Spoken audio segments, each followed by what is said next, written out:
compounds which conduct electricity or in conduct electricity in molten state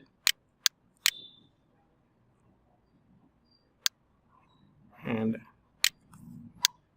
in aqueous solution state. तो in fact अगर आपको याद हो ionic compounds की 10th क्लास में प्रॉपर्टीज दी थी, ionic compounds are bad conductor of electricity in solid state but they become good conductor in molten state और इन एक्वस सॉल्यूशन स्टेट। तो उस बात से तो लगा कि आयनिक कंपाउंड्स ही होते होंगे, उस बात से तो लगा ये आयनिक कंपाउंड्स भी होते होंगे, नहीं आयनिक कंपाउंड्स ही होते होंगे शायद, लेकिन सचमुच में क्या ये आयनिक कंपाउंड है, क्या ये आयोनिक कंपाउंड है?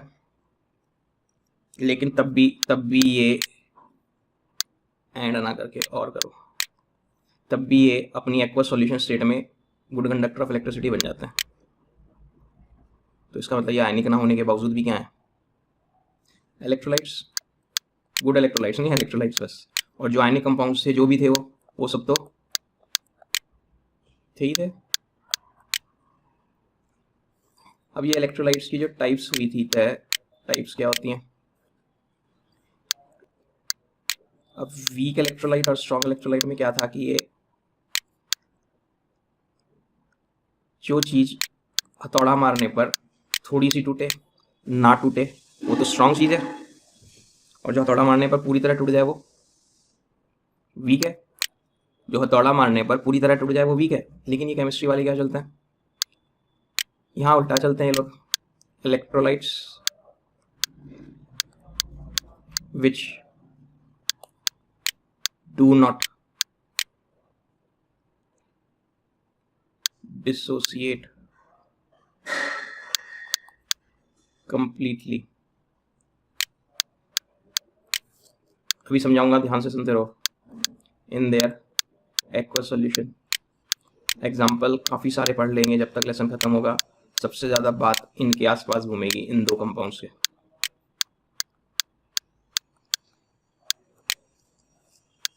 और स्ट्रॉन्ग इलेक्ट्रोलाइट्स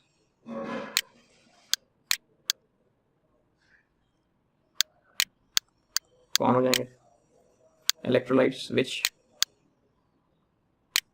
डिसोसिएट कंप्लीटली या almost completely in their aqueous solution. Example कौन? जितने भी स्ट्रॉन्ग एसिड्स हैं, स्ट्रॉन्ग बेस हैं, KOH, NaOH, और सॉल्ट्स हैं जो वाटर सॉल्युबल है। अब हमने ज़्यादा बढ़िया नहीं समझ आया हो तो डिग्री ऑफ डिसोसिएशन एक वर्ड है, और उसकी हेल्प से मैं वापस आके आपको ये सारी चीज़ें समझा रहा हूँ। हमने एक बार पहले भी की थी। Degree of dissociation is denoted by alpha, और ये क्या होती है? Total number of moles taken और नंबर ऑफ मोल्स डिसोसिएटेड। ठीक है, अब यहाँ से हम सारी बातें समझनी शुरू करते हैं। अगर हम वाटर में, पानी में चीनी डालें तो वो घुल जाती है क्या? शर्मा जी, अगर हम पानी में चीनी घोल दें तो वो गुड कंडक्टर ऑफ इलेक्ट्रिसिटी होगी या बैड कंडक्टर ऑफ इलेक्ट्रिसिटी होगी? वो सॉल्यूशन जो भी आपको समझ आता है 9th 10th की नॉलेज के बेसिस पे वो बोलो, गलत होता होने दो। अगर हमने वाटर में शुगर डिजोल्व कर दिया तो शुगर सॉल्यूशन जो बना वो गुड कंडक्टर ऑफ इलेक्ट्रिसिटी या बैड कंडक्टर ऑफ इलेक्ट्रिसिटी? बस इतनी सी बात, सिंपल सी बात है, वो बैड कंडक्टर ऑफ इलेक्ट्रिसिटी है।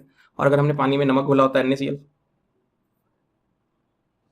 तो वो गुड कंडक्टर ऑफ इलेक्ट्रिसिटी या bad conductor of electricity?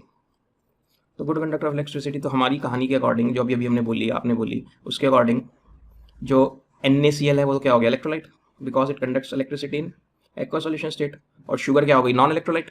Non electrolyte क्योंकि उसके सॉल्यूशन ने कंडक्ट नहीं करा। अगर हम नमक को पिघला दें, NaCl को पिघला दें, तो बोलें क्या? Molten NaCl, fused NaCl। Molten के लिए केमिस्ट्री वाले एक वर्ड और क्या यूज कर लेते हैं? Fused, FUSCD, fused. तो अगर हम नमक को पिघला दें तो उसमें आयंस जो होते हैं Na+ और Cl- वो तैरने लगेंगे क्या? हाँ, लिक्विड का तो मतलब यही होता है ना, वहाँ अंदर मूवमेंट हो जाएगी, तैरने लगेंगे। और जब आयंस तैरने लगेंगे तो वहाँ पे कंडक्टेंस आ जाएगी, क्योंकि इलेक्ट्रिकल कंडक्टेंस के लिए दो शर्त है, या तो आयंस तैर रहे हो, आयंस मूव कर रहे हो, और या फिर इलेक्ट्रोलाइट्स की डेफिनेशन सबको क्लियर हुई या नहीं। वो चीज़ जो अपनी एक्वस सॉल्यूशन में इलेक्ट्रिसिटी कंडक्ट करने लगे या अपनी मोल्टन स्टेट में इलेक्ट्रिसिटी कंडक्ट करने लगे या दोनों में इलेक्ट्रिसिटी कंडक्ट कर दे, वो क्या कहलाएगा? इलेक्ट्रोलाइट। शुगर के एग्जांपल से समझ आ गया कि दुनिया में हर चीज़ इलेक्ट्रोलाइट नहीं है। शुगर को आप पिघला लो तो भी वो bad conductor of electricity, sugar को आप पानी में डिजॉल्व कर दो तो भी वो बैड कंडक्टर ऑफ इलेक्ट्रिसिटी। फिर उसने बोला जो ये इलेक्ट्रोलाइट्स होते हैं ये दो तरह के होते हैं, एक वीक इलेक्ट्रोलाइट्स और एक, तो आम भाषा में वीक आदमी वो होता है जिसको मारा कुटा तो वो पूरी तरह टूट गया, लेकिन इनका वीक वो होता है जो कंप्लीटली नहीं टूटता, डू नॉट डिसोसिएट कंप्लीटली, और स्ट्रांग वो होता है जो डिसोसिएट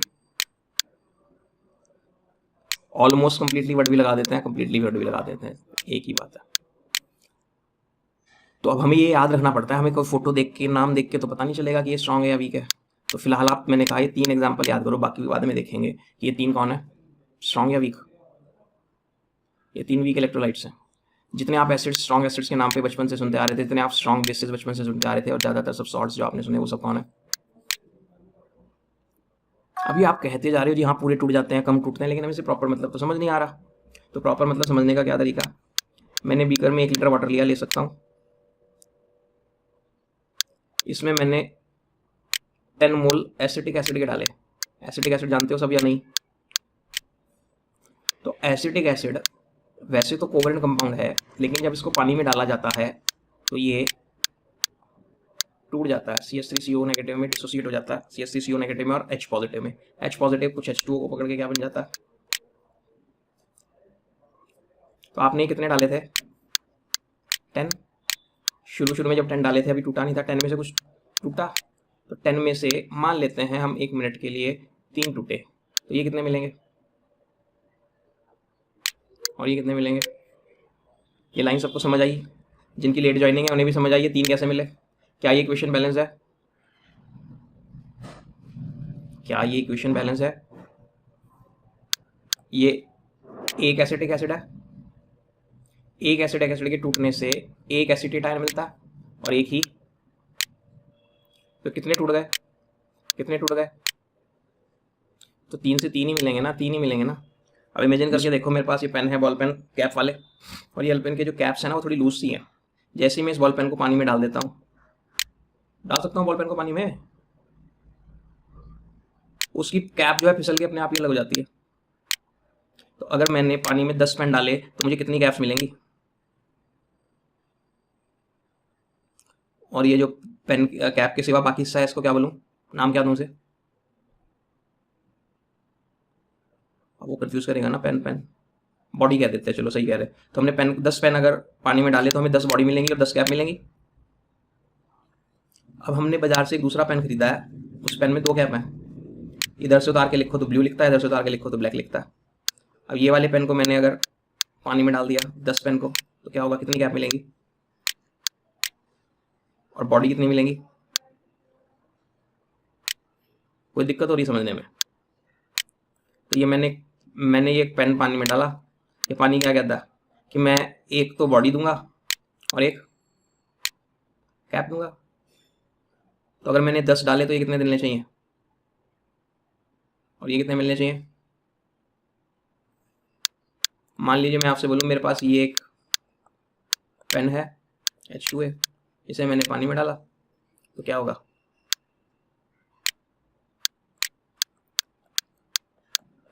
पानी की जगह मैं एक्वस लिख रहा हूँ जिससे आप कंफ्यूज ना हो, थोड़ी काम आपका समझना आसान हो।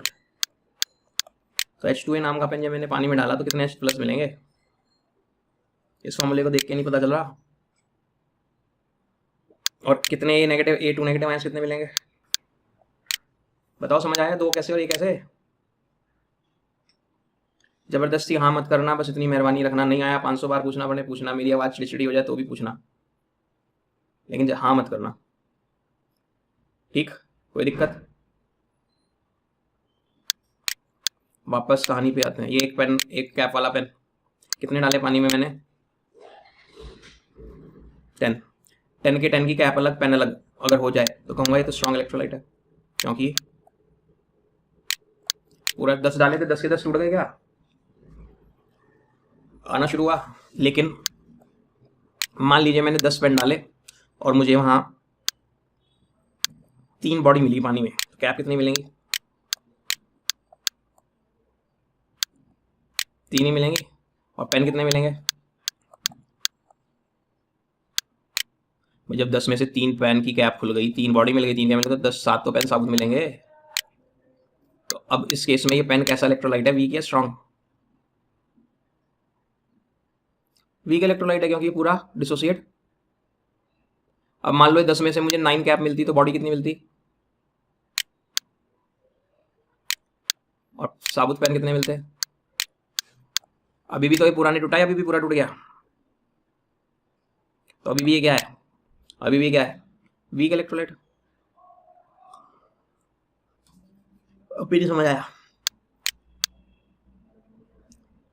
तो मैंने पानी में 10 एसिटिक एसिड डाले। एसिटिक एसिड पानी में डालने में टूट जाता है, किसमें?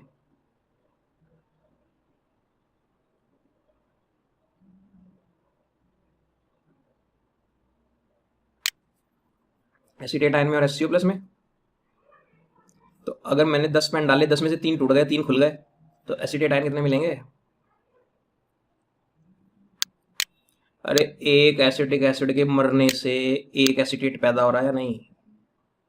एक एसिटिक एसिड के मरने से एक HCO प्लस पैदा हो रहा है या नहीं? तो 3 मरने गए तो ये कितने पैदा होंगे? 3। ये कितने पैदा होंगे? 3। अब मैं आपसे कहूँ इसका अल्फा बता दो, तो अल्फा का फॉर्मूला क्या है? Number of most dissociated. तो कितने मोस्ट डिसोसिएट हुए? 3। Total number of most taken most लिए कितने थे? क्या बन गया? 1 आया, 1 से कम आया, 1 से ज्यादा आया। और weak electrolytes alpha is less than 1। सोचो क्यों? जितने भी लोगे, कितने लिए फिलहाल? 10। टूटेंगे उससे कमी ना, तो न्यूमरेटर डिनोमिनेटर से छोटा ही होगा, और न्यूमरेटर डिनोमिनेटर से छोटा होगा तो रिजल्ट हमेशा। अब बताओ स्ट्रॉन्ग इलेक्ट्रोलाइट्स के केस में क्या होगा? अल्फा 1 से ज्यादा, वीक में 1 से कम, तो स्ट्रॉन्ग में 1 से ज्यादा या नहीं? तो जो यस सर कह रहे हैं वो जरा जाग जाना, उस 1 से ज्यादा कभी हो ही नहीं सकता। मैंने कोई चीज 10 डाली, तो ऐसा हो सकता है 10 में से 15 टूट गई। मैंने एक पानी में 10 पेन डाले, एक एक सिंगल कैप वाले, और जब वहां डाल दिए तो अंदर कैप ढूंढी तो कैप 15 मिली। 10 पेन में 15 कैप निकल सकती हैं क्या? तो ज़्यादा ज़्यादा ये तो हो सकता है आपने 10 लिए और टूट कितने गए? 10 के 10। NaCl नाम का सॉलिड आपने पानी में डाला, क्या होगा? Na प्लस और Cl नेगेटिव में डिसोसिएट हो जाएगा। ये भी एक्वस और ये भी एक्वस। ये कितने? 10। नहीं 10 में से मरने कितने जाएंगे? 10। क्यों जाएंगे? क्योंकि ये स्ट्रॉन्ग है। तो एक के मरने से ये एक पैदा हो रहा है क्या? क्योंकि बैलेंस इक्वेशन। तो 10 के मरने से ये 10 पैदा होंगे, ये भी कितने पैदा होंगे? 10। तो अल्फा क्या? Number of most taken 10, number of most dissociated 10। तो स्ट्रॉन्ग इलेक्ट्रोलाइट का अल्फा क्या आता है? और वीक इलेक्ट्रोलाइट का हमेशा 1 से। आपने ध्यान दिया मैंने यहाँ जो एरो बनाया, डबल हेडेड एरो बनाया, क्योंकि इधर का माल भी बच रहा है और इधर का माल भी बच रहा है। ये आगे भी जा रहा है, पीछे भी जा रहा है। और इधर कितना ध्यान, एरो कैसा बनाया? क्यों? क्योंकि ये कितने हैं? बचे ही नहीं। इक्विलिब्रियम होने के लिए क्या शर्त होती थी? रिएक्टेंट भी बचने चाहिए थे, प्रोडक्ट भी बचने चाहिए थे। यहाँ रिएक्टेंट तो बचा ही नहीं, और बचा ही नहीं तो इसका यहाँ इक्विलिब्रियम नहीं होगा। तो equilibrium can be attend only in case of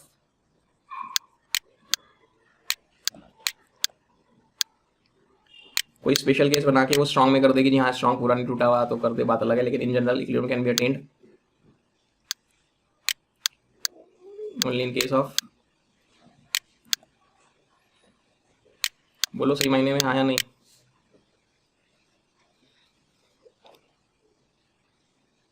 अब आप ये बात तो सोच के जवाब दो जो मुझे आगे फिर से बहुत सारा फायदा देने वाली है। क्या मुझे अल्फा ये बताता है कि 1 मोल्स होते तो कितने टूटते? मैंने एक बहुत मुश्किल बात बोली है। क्या मुझे अल्फा ये बताता है 1 मोल्स होते तो कितने टूटते? 10 में से कितने गए? 3। नहीं, इस कहानी में, इस स्टोरी में 1 में से कितने जाते? यूनिटरी मेथड तो आता होगा इतना, तो 3/10 ही तो है ये, तो इसका मतलब अल्फा क्या बताता है।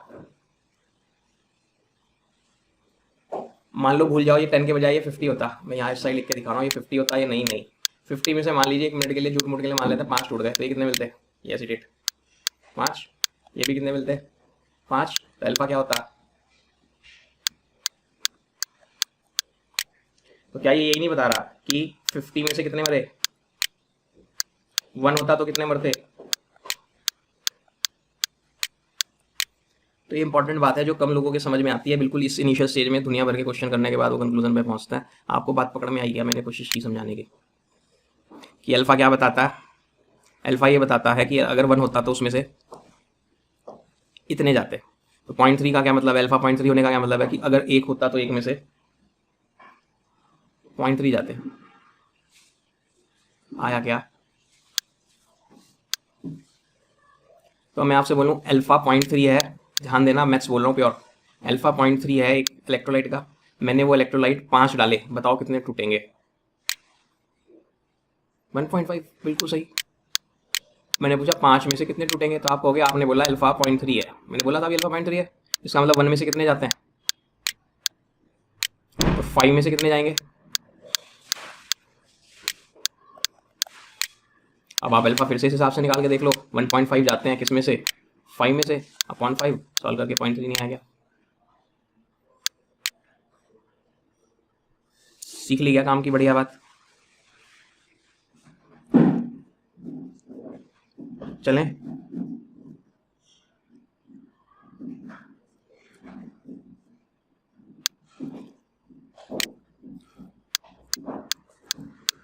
एक 2 वर्ड्स है डिसोसिएशन और एक वर्ड है आयोनाइजेशन, दोनों को हम सिनोनिम्स की तरह इस्तेमाल करते रहते हैं। सिनोनिम्स तो जानते होंगे,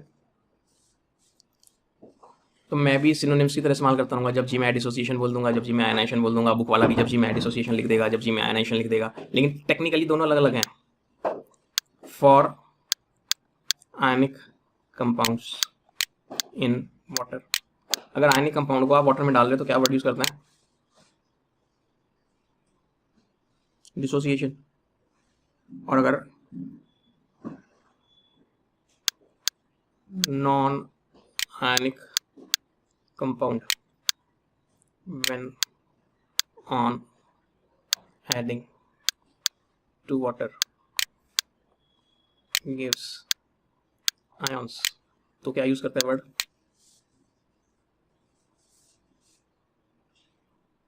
तो अगर मैं NaCl पानी में डाल रहा हूं तो क्या वर्ड लगाऊं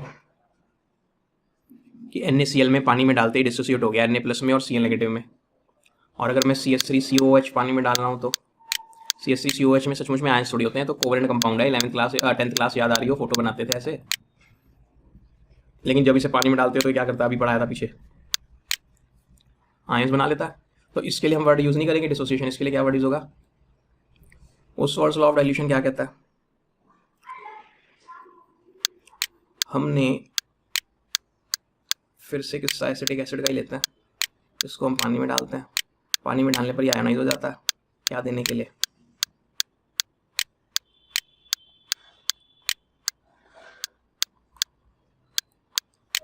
हाँ या नहीं। ये मैंने एक डाला अभी, नहीं है नहीं है, 1 में से कुछ मरने के लिए गया होगा या पूरा चला गया होगा 1 का 1, क्यों कुछ क्यों गया होगा, पूरा क्यों नहीं गया होगा, तो आप बोल्डी आंसर दो, सर हमने आज ही पढ़ा कि acetic acid is weak electrolyte, तो ये पूरा तो जाने नहीं वाला। 1 में से मरने वाले को क्या कहते हैं, आज ही सिखाया आपको मैंने, नहीं पढ़ाया। अल्फा मैथमेटिकली हमें क्या बताता है, 1 होते तो कितने जाते, तो 1 में से मरने वाला अल्फा, तो ये 1 के मरने से ये 1 बन रहा है ना, बैलेंस है क्योंकि ये, तो अल्फा के मरने से ये, और 1 ये बना तो 1 ये बना, तो अल्फा ये बना तो अल्फा ये बनेगा। कोई दिक्कत हो रही किसी को जरा सी भी,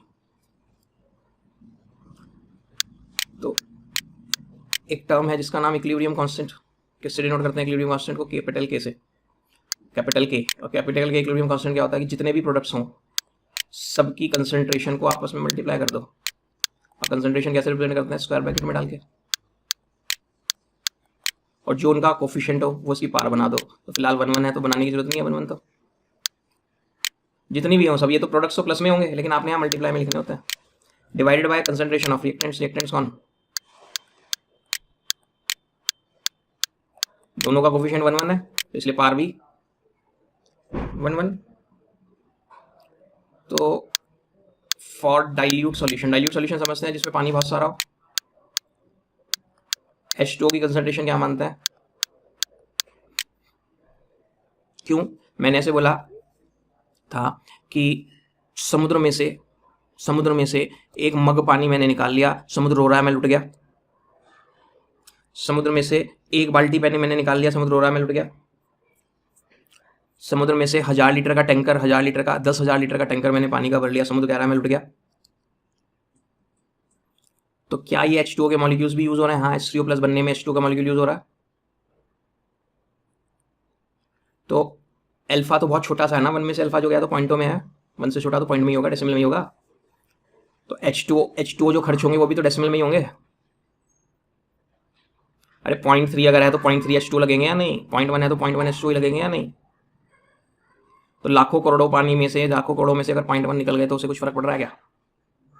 तो जब ये कहेगा मेरी सेहत पे तो कोई फर्क नहीं पड़ रहा, तो इसकी वैल्यू क्या मान लें? हालांकि हमने उसके मॉलिक्यूल्स निकाल लिए, कंज्यूम कर लिए, फिर भी ये क्या कह रहा है, नहीं मेरे पे कोई फर्क नहीं पड़ रहा, मैं तो नहीं।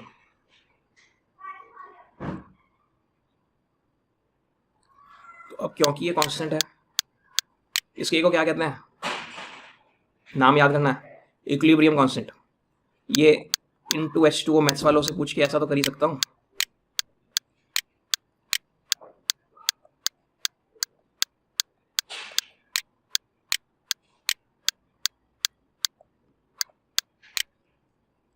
या नहीं? अब कांस्टेंट इनटू कांस्टेंट इज इतनी मैथ्स तो सीख चुके, तो उसे उसने एक नया नाम दिया के ए। लोगों ने पूछा ये के ए कौन है, कहता है के ए के नाम रख दो। हमने पूछा क्या क्या रख दें, तो बोला पहला नाम तो उसे बोलना चाहिए, क्या रख दो, आयोनाइजेशन कांस्टेंट, क्योंकि एसिडिक एसिड का क्या हुआ था, आयोनाइजेशन। कोई कोई क्या बोल देता है, डिसोसिएशन कांस्टेंट। और बहुत कोई, एक मिनट, कोई कोई क्या बोल देता है, बहुत रेयर, एसिडिटी कांस्टेंट। ये एसिड था। कोई आदमी आके बोला ये 1 मोल नहीं था, ये तो झूठ बताया गया था आपको। हमने बोला फिर सच क्या है? बोला ये तो 1 मोल नहीं, ये तो C मोल थे। कितने? तो हम क्या कहेंगे, अच्छा आपने चुपचाप बैठे बैठे 1 को C से मल्टीप्लाई कर दिया, देखो मैथ्स लगा के 1 को C में बदल दिया। तो जब आपने उसको C से मल्टीप्लाई कर दिया तो मैं इसको भी C से मल्टीप्लाई कर देता हूँ, इसको भी C से मल्टीप्लाई कर देता हूँ, इसको भी C से मल्टीप्लाई कर देता हूँ, एक ही बात है या नहीं? और रट्टा बिल्कुल मत मारना, क्योंकि जब मैं 11th में था मुझे कुछ भी समझ नहीं आता था। अच्छा कर दिया बस। भाई एक में से कितने मरते हैं, अल्फा, तो C में से कितने मरेंगे? कॉमन सेंस है ना, अगर थोड़ी सी भी मैथ्स आती हो तो। एक में से 0.2 मरते हैं, तो बताओ 3 में से कितने मरेंगे?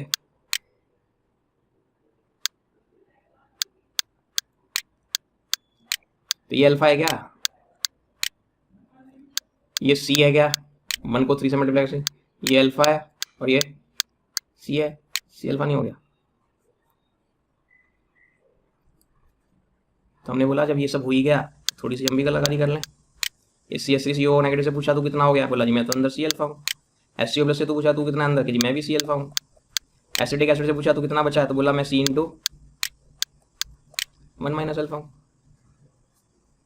तो इससे क्या एक C से जाता, ये क्या आया, तो K is equal to,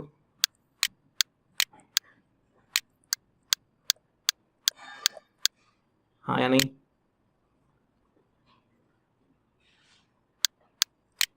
twelfth class में भी नहीं 2 चैप्टर में न्यूमेरिकल्स आएंगे इस फॉर्मूले के ऊपर डायरेक्ट। और 12th क्लास में जब टीचर पढ़ा रहे होते हैं तो मैसे बैठ के देखते हैं उसकी शक्ल, जैसे वो बेचारा कोई पाप कर रहा हो।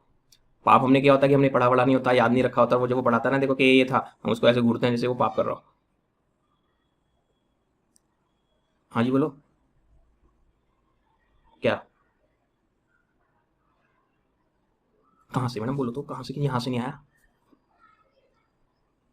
ये पूरा डेरिवेशन के सी की वैल्यूज, या ये सी वाला खेल? हाँ तो सी वाला ऐसे बोलो सर, ये सी का किस्सा समझ नहीं आया, कुछ मुश्किल नहीं है।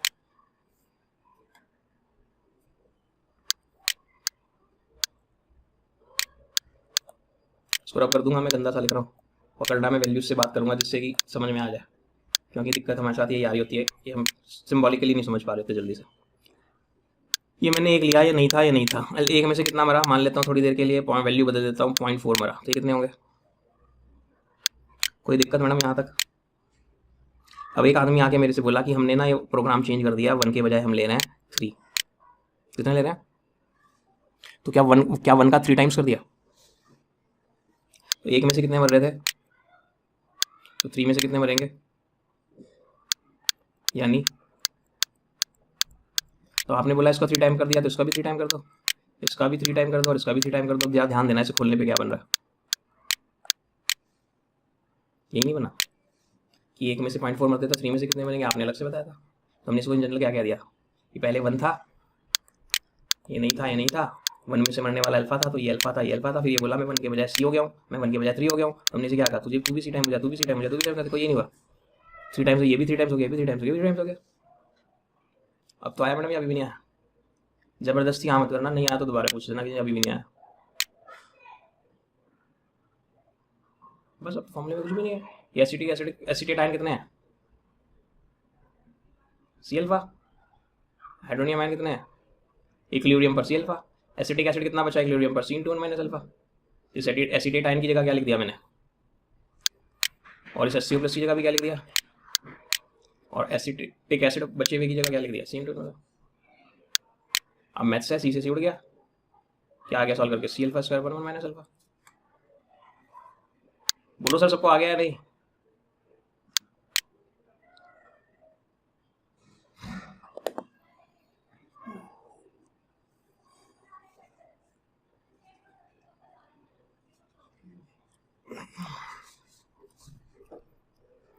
बताओ जी, आया नहीं आया?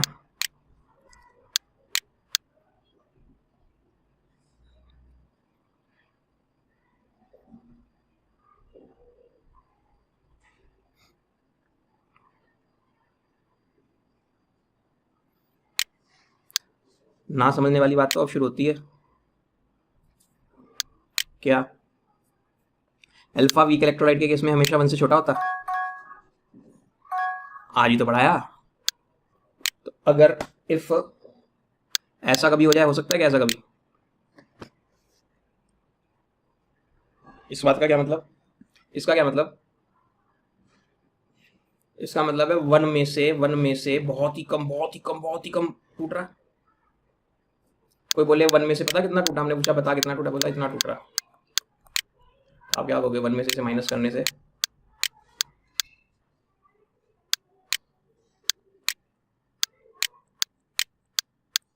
ये अप्रॉक्स का साइन है। अगर अल्फा 1 से बहुत बहुत छोटा है तो 1 - अल्फा की वैल्यू लगभग 1 ही रह जाएगी या नहीं? तो के क्या हो जाएगा, बोल दो, के क्या हो जाएगा, C अल्फा², नीचे क्या आ जाएगा,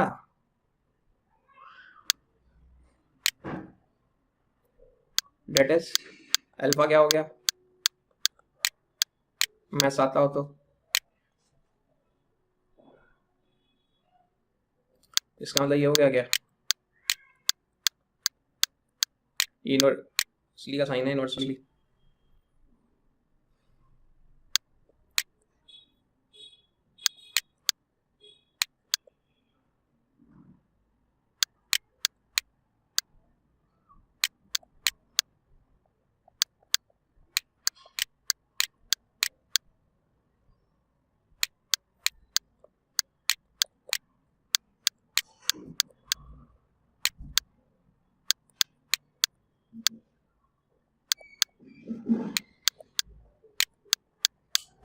बोलो हाँ नहीं,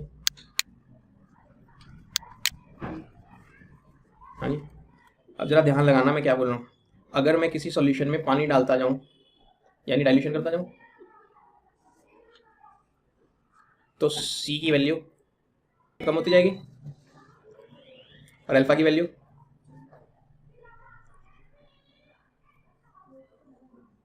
that is degree of dissociation increases on dilution, हाँ या नहीं?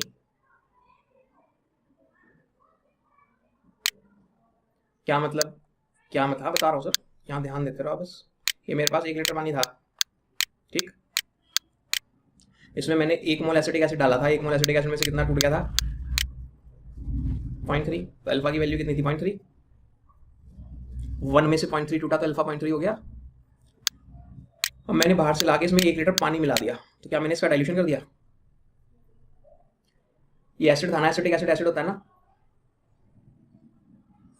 इसका 1 लीटर पानी मिलाने से पहले जो सॉल्यूशन था 1 लीटर ही था, वो भी खट्टा या मीठा या नमकीन?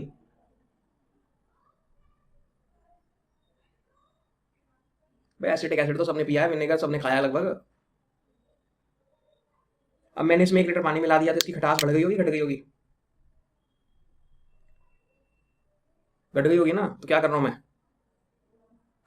डाइल्यूशन। और डाइल्यूशन करने से कंसंट्रेशन क्या होती है,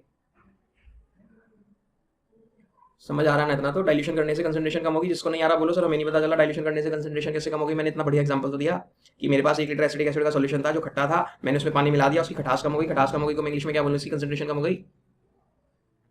कैसे हो गई भाई कंसंट्रेशन कम? सर पानी मिलाने से हो गई ना। तो पानी मिलाने को क्या कहूँ, सॉल्वेंट मिलाने को क्या कहते हैं? तो इसमें पहले 1 में से कितने टूटे हुए थे, 0.3। 1 में से कितने टूटे हुए थे, 0.3।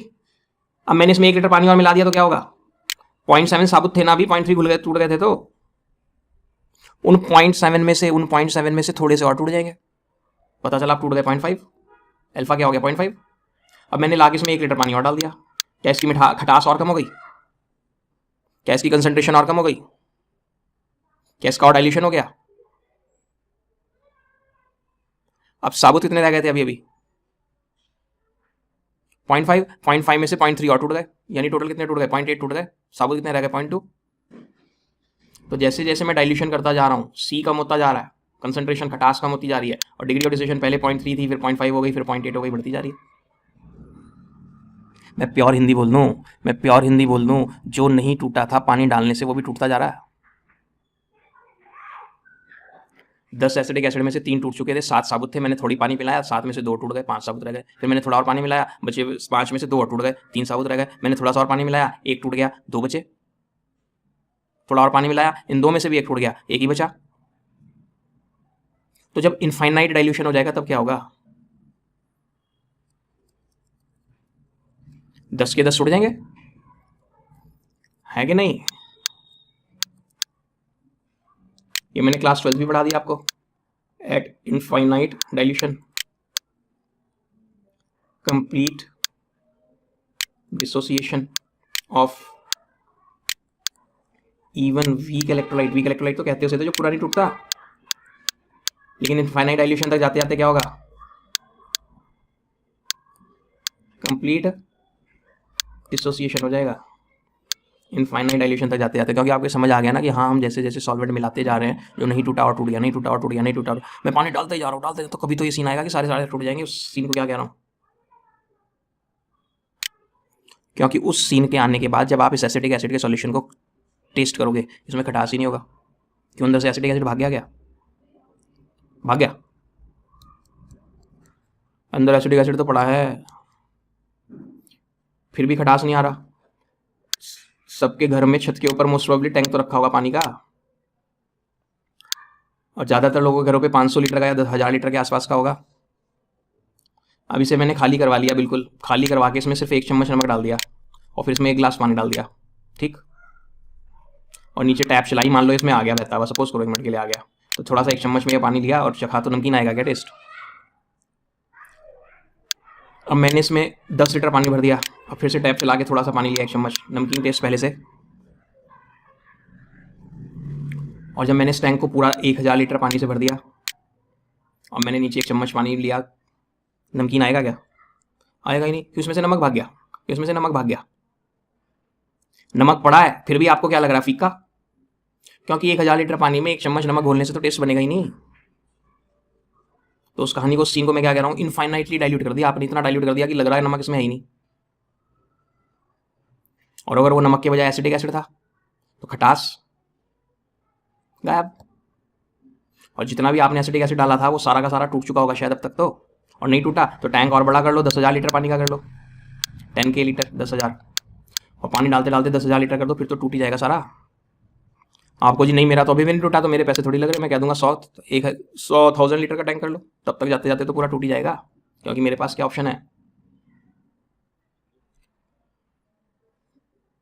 अब तो समझ आ गया अच्छे से, अभी भी नहीं आया?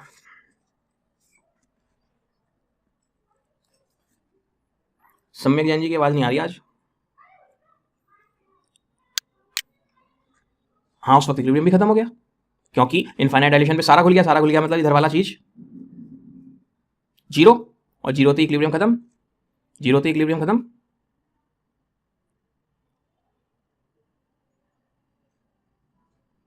बने बोलो, कोई कोई बुक वाला ये भी लिख देता, alpha directly proportional to root V, where V is volume containing 1 mole electrolyte. सोचो सी कौन थी कंसंट्रेशन, सी कौन थी? कंसंट्रेशन का मतलब mole upon volume in litre होता है क्या? अगर मैंने मोल को 1 कर दिया और वॉल्यूम को v लिख दिया, तो 1 मोल अपॉन वी, सी की जगह 1 अपॉन वी डालो, क्या होगा? तो रूट वी कोई पूछे कौन है? Root V is the volume containing, अभी भी नहीं आया? तो जो ये लिख दे वो क्या कहता है कि देखो आप पानी मिलाते जा रहे हो, यानी वॉल्यूम बढ़ाते जा रहे हो, और वॉल्यूम बढ़ाने से क्या हो रहा है? अल्फा बढ़ता जा रहा है। कोई रुक के पूछे वी कौन है, कि G V is that volume which is containing 1 mole, तो मैंने इस टैंक में पहले 1 मोल एसिटिक एसिड डाला था, अब मैं पानी कितना भी डालता जाऊं, एसिटिक एसिड का मोल तो 1 ही रहेगा। 1 मोल पहले 10 लीटर में था, तो concentration 0.1 m, 1/10। 1 mole of 100 litre में तो 1/100 0.01 m, तो वॉल्यूम बढ़ाता जा रहा हूँ, मोल्स 1 ही पड़ा है, वॉल्यूम बढ़ाने से जो नहीं टूटा था वो भी टूटता जा रहा है, अल्फा की वैल्यू बढ़ती जा रही है। तो इससे अक्सर कन्फ्यूजन होता है, इसलिए मैं पढ़ाना अवॉइड करता होता हूँ। ये फंडा ज़्यादा बढ़िया क्लियर है। ये तो हमने स्पेशलाइज कर दिया ना कि वी के लिए शर्त रख दी कि उस वी में कितने मोल होने चाहिए, 1 ही मोल होना चाहिए सॉल्यूट का।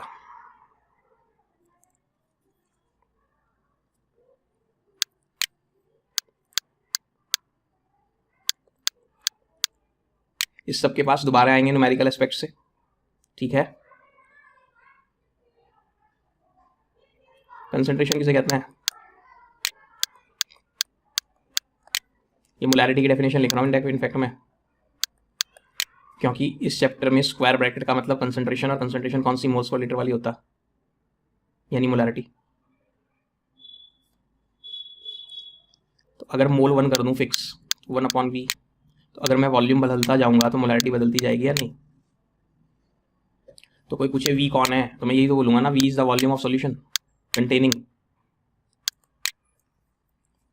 तो मैंने यहाँ सी को स्पेसिफाई कर दिया कि मैं सी को क्या लूंगा, 1/v।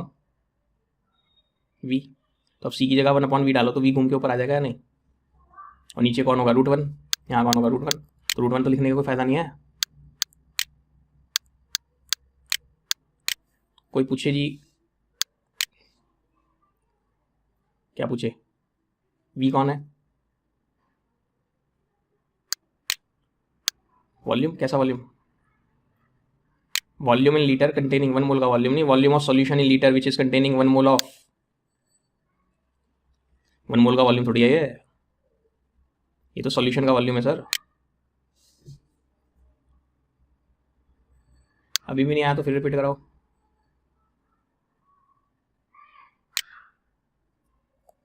बाकी जब आप न्यूमेरिकल प्रॉब्लम्स पूछोगे, मैं कहानी थोड़ी और से एलेबोरेट कर दूंगा। एसिड बेस कॉन्सेप्ट्स, क्या बोला? Acid base concepts. अब एसिड बेस कॉन्सेप्ट्स में एक तो बहुत पुराना आता है जिसे कोई पढ़ाता नहीं है, क्लासिकल कॉन्सेप्ट। क्लासिकल कॉन्सेप्ट क्या था? एसिड खट्टे होते हैं, बेस कड़वे होते हैं, पता है क्या? कड़वा खीरा, कड़वा खीरा क्यों उसमें बेस बन गया ज़्यादा? पता है, खीरा अल्कलाइन नेचर का होता है, एसिडिटी अगर हो रही है तो खीरा खाने से मजा आता है, अच्छा लगता है कि हमारे पेट में जो एसिड है, खीरा खा, उसको खाने से, खीरा बेसिक है, उसको जाके न्यूट्रलाइज कर रहा होता है, तो उससे पेट को आराम महसूस होता है। लेकिन अगर खीरे में बेस ज़्यादा बन गया तो खीरा कड़वा हो जाता है।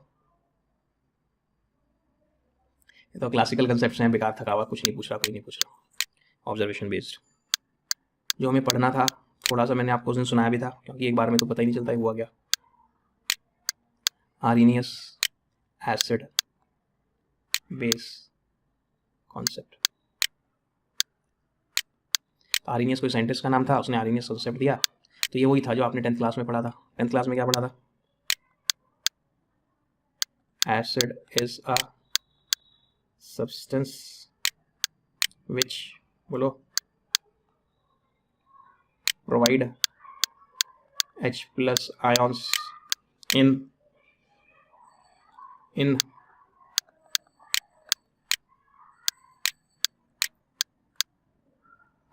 base is a substance which provide in substance which provides, example कौन? HCl एसिड हो गया, एसिटिक एसिड एसिड हो गया। हाँ, ये पानी में डालती है H+ देते हैं।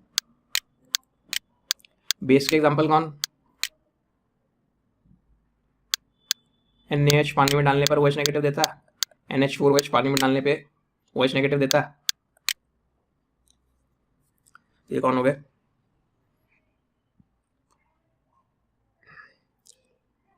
अब इसमें भी सर दर्द करने को स्ट्रॉन्ग एसिड स्ट्रॉन्ग बेस, जो पानी में डालने पर पूरा डिसोसिएट हो जाएगा वो स्ट्रॉन्ग एसिड, जो थोड़ा डिसोसिएट होगा जैसे अभी देखा है थोड़ा डिसोसिएट होता है वीक इलेक्ट्रोलाइट तो वीक एसिड। अगर मैंने 10 NaH पानी में डाले 10 के 10 टूट गए Na+ में और OH नेगेटिव में तो स्ट्रॉन्ग बेस। मैंने 10 NH4OH पानी में डाले 10 में से 3 टूट गए तो वीक बेस।